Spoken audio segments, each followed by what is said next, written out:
यो भन्दा अगाडि हालेको मेरो आफ्नै भिडियोमा म आफैले भनेको थिएँ कि यो कुलर पहाडी एरियामा चाहिँ मजाले आइस नै बन्छ। हाम्रो यो तराई एरियामा चाहिँ यसमा आइस हुँदैन, अलिअलि वाटर लेभल चाहिँ देखिन सकिन्छ है, वाटर चाहिँ आउँछ, पानी देखिन्छ। अनि हामीले पनि विचार गऱ्यौँ कि किन एकचोटि ट्राई नगर्ने त, एकचोटि ट्राई गरी हेरौँ।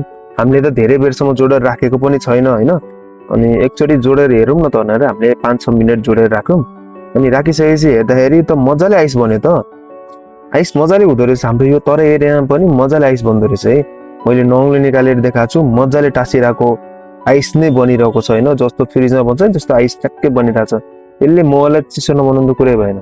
मैले हातमा राखेर हेर्छु होइन, यस्तो डेन्जर कि यति छिटो पग्लिन्छ कि अब के भन्नु। हाम्रो यो तराईमा गर्मी यसै हातमा पर्ने बित्तिकै सटक्क पग्लिहाल्छ। अनि मेमोको यो फेरि अर्को नयाँ मोडल पनि आएको छ क्या, CX15 भन्ने।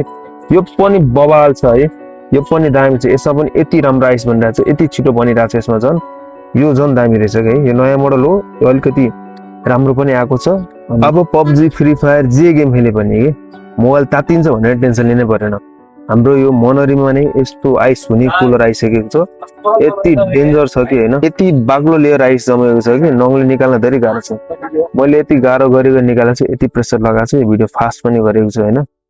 PUBG सब्जी खेल्न, फ्री फायर खेल्नलाई टेन्सन लिन पर्दैन। जतिसुकै गर्मी होस्, जतिसुकै तातो होस्, कुलर लगाएपछि मोबाइल तातिने कुरै हुँदैन। यति चिसो बनाइदिन्छ मोबाइललाई। यस्तो कुलर चाहियो भने हामीलाई सम्झिनु होला है त।